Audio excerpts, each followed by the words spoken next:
I remember back in July of 2016, seems like just minutes ago, but it was over half a year ago. I was in Cleveland, Ohio, covering the RNC. And I went over to the Ritz-Carlton where the main Republicans were staying, and I met with a lot of the different Fox News officials, their vice presidents, their programming people. And we talked about Megyn Kelly. And I said, Megyn Kelly, this is only like 6, 7 months ago now. It seems like, again, just yesterday, but also a lifetime ago. Megyn Kelly is your bellwether. If she can successfully convert your audience to hating conservatism, hating libertarianism, buying into worshiping this dead political horse Hillary, then you've won. But I said, I think Megyn Kelly's going to destroy herself in this battle with Donald Trump and the American people. And they agreed with me. They said, no, we're already seeing ratings slide. She had the top ratings on the channel. And now she's moved on to the Peacock Network, NBC. It's itself a total joke. And it's, Bad Son, MSNBC, and CNBC, and Microsoft, and all the rest of them. I mean, this is truly a train wreck we're watching. But it shows how she gets her hair done in Manhattan. She's this beautiful little elf woman. This looks like an old lady to me, and nothing against old ladies, but she's just soulless. And she still believes in the system. So Megyn Kelly, as the whole dinosaur media goes down, is emblematic of the fall of the peacock, globalist, narcissistic brainwashing machine. I think that's really the takeaway from all of this I can bring you. Meanwhile, we're in the middle of this spectacular revolution against corporate tyranny and against monopolies worldwide. I mean, every nation you look at, from Japan to Australia, as I start in the East, moving right across into Eastern Europe, and the revolutions there against the globalists, from Romania to Hungary, and then into Germany and the polls in the last 3 elections showing Merkel parliamentary almost out of office, and France with Marine Le Pen in the lead, and the Netherlands with the nationalists in the lead in the presidential race, right into the UK and Brexit, and of course going back south, Italy voting to begin to leave the euro just 3 weeks ago, and Iceland and Reykjavik pulling out of the globalist combine, and America with Trump. Kind of got Canada going back to eat its own vomit with Trudeau. But by and large, there are big positive things happening right now. Huge things are happening right now. And you look at these tarts. It's not that she's a woman. God, some of the smart people I know are women. But you have the archetype of the dumb guy, the dumb woman. I mean, Megyn Kelly is the dumb blonde cheerleader who looked okay 10 years ago on Fox, but now just looks like an ugly witch because her soul is ugly. And she reportedly told friends, oh, I'm ugly, I'm old now, I better join the liberals. She's wanting to go jump onto some failed ship because she feels rejected after buying into the mainstream media's lie that Donald Trump was this evil guy. This is just her thinking, oh my God, I'm hated at Fox. I'm hated by the viewers now. Let me go to NBC. Because those failures, those vampires are ready to get whoever they can swindle into joining them. But then I pull back and I look at how I'm just an average person who has a will and who's justice bound and who wants to promote freedom. Not that special. But I am special in that I don't join every peacock organization. I don't want to go. Anybody else who's successful like me, almost everybody, they go in their weird functions and dinners and fake charity events where you walk down red carpets and they have people there to take photos of you just so you feel big. It's a whole Vanity Fair business of BS. That means nothing to me. I'll tell you what means something to me. I've probably been in Luby's cafeterias that are here in Texas and a few other states 500 times in my life. I mean, I'd grow up when I was a little kid going to them in Dallas. And it wasn't until about 6, 7 years ago that I'd go to a Luby's and I'd hear old ladies in the line who had always been in line with us since I was a little kid going, I don't have the money for the Luann and their little purse bags. And I started getting tears in my eyes because they weren't saying this for me. They were talking to their old lady friends like they didn't have money for food. This is their one day out a week to get this food. And I didn't want to make a scene or anything, but after this happened a few times, I'd sit there and say, hey, I'm getting all these people's food. And it wasn't that I was some angel or whatever. It was that my whole life I'd gone there. I mean, I have early memories of being in like Luby's in Dallas. I'm like 2 years old. And I never heard people bitching and complaining they couldn't pay for the food. And the food was lower quality. The food was even cheaper. But inflation, all the lies. And I saw the news saying, oh, there's no inflation. Our economy's great. Obama said we had the best economy we've ever had. In between speeches saying you can't have cars or air conditioning. While he's on a jumbo jet and playing golf 100 days a year and sitting around delusional because he's black, so it's okay to say black people got to be poor and watch their unemployment double. He was chosen by these sick, inbred, corporate, blue blood, white people on average. You want to get down to bashing white people? Yeah, most of these folks are white running this thing. Who are playing us all off against each other to screw us over. And we got a bunch of narcissists who want to be on their news, their shows, their channels to feel like we've arrived, so we'll sell our own family out to be part of them. So let me give you the news flash. I've been on air 21 years, almost 22 years. In April, it'll be 22 years. And I don't say this to say I'm some big badass. I say this so you realize that Wall Street, Madison Avenue, all of it have nothing to offer you. It's a fraud. It won't fulfill you. I've been in major movies. I didn't realize early on I was getting a little offer to join them. And maybe I wasn't. But the later offers were. You want a book deal every year for $3 million.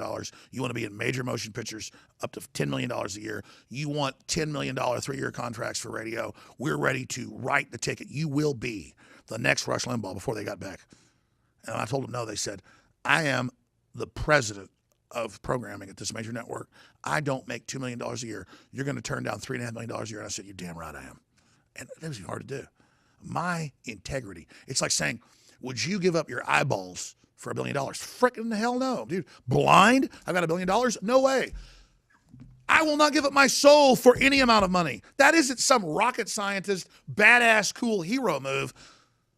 That's a normal move of somebody that's awake and alive. It isn't hard to say no to this. That's what I don't get, is that it's so clear to me, and let's be frank, InfoWars is leading the world in game-changing, trailblazing resistance to this, but I don't understand why we're king. I actually feel pathetic. I feel dirty. My half-ass attempt at this is the best we got. Pull my eyes out with pliers, I get $1 billion? No.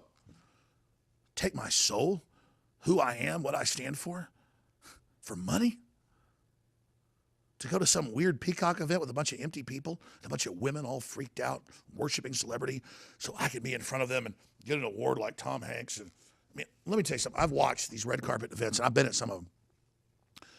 And people like Tom Hanks and others will like run around for 2 hours to cameras on the red carpet and just hide, like they just arrived, like, and it's all just a reflection of emptiness. It's like, thank God I'm not like these people. But then I see my fellow humans totally obsessed with this. Edward Bernays, 100 years ago, the nephew of Sigmund Freud, he was the one in the 20s that got media, entertainment, politicians merged with burgeoning Hollywood, and who made it like, we don't stand for politicians because of what they do or what they stand for. It's that they look good and they were on TV with a movie star. So we've been stuck in this for 90-something years, and we're coming out of it. See, they want to teach you that you don't have the essence of the universe within you. That you're there in your little apartment and your kids are bitching and you're eating, red beans and rice and you're doing whatever, and you're nobody because you're watching the TV and it's some beautiful people up there that are totally anorexic, totally unhappy, got managers about to kill them. It's a total mafia running it. But you're meant to look at that, well, I don't have that big house and 100 Kardashian bags in my closet, and it's meant to make you feel small to think these people are God. And none of it means anything. It's all completely empty. I don't say this on a power trip because I feel dirty even saying it. I've been to the top and I've been at the bottom. And I say I'm at the top and I've been at the bottom. It's all upside down. Sitting in a farmhouse with fields around you with your family and growing food and being a good person and knowing your neighbors,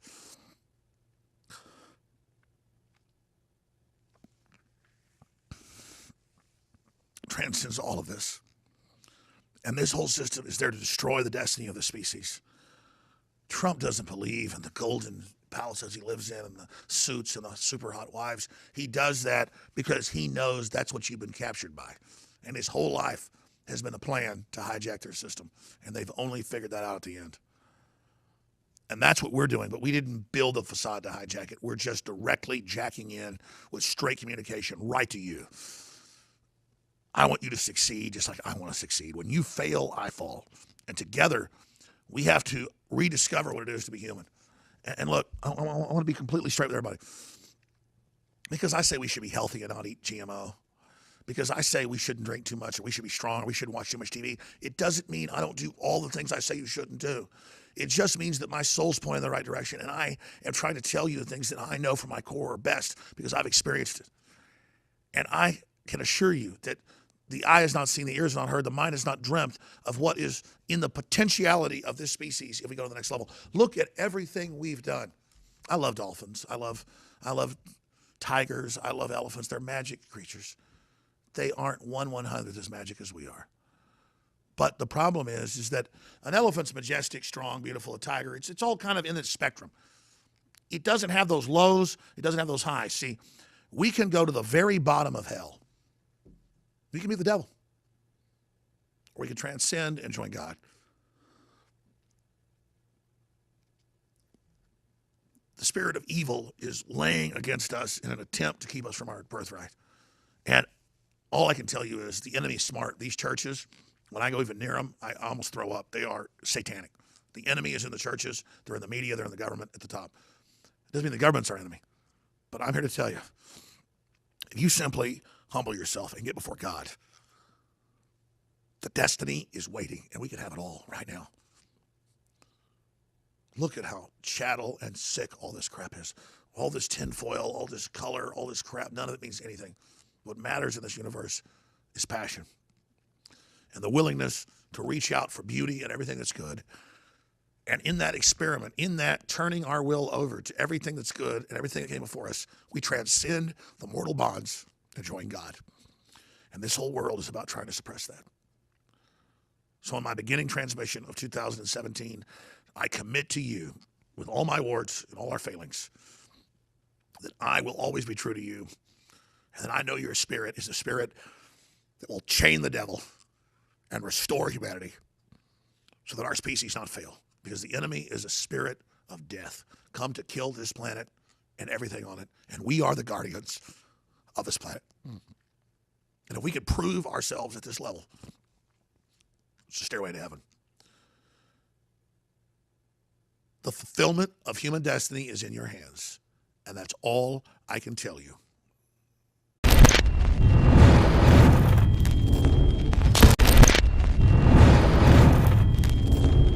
There is a crisis in America today. Tens of millions of us are addicted to cell phones. These little devices, according to many university studies and more, cause health risks such as depression, cancer, and social anxiety. How can we prevent these harmful devices from harming us and our families? I have the answer for you today. It's called the Block It Pocket. The Block It Pocket works by securing your phone in its safe, no radiation compartment. I use the Block It Pocket every day to protect me from harmful radiation and prevent others from stealing my stuff. Online, your entire persona is visible. Your credit card numbers, your email, everything about you that a criminal can use to hack and buy things under your name. With the Block It Pocket, this isn't possible. It blocks those harmful signals so that you can be safe. Go to InfoWarsStore.com today and make sure to secure your very own Block It Pocket.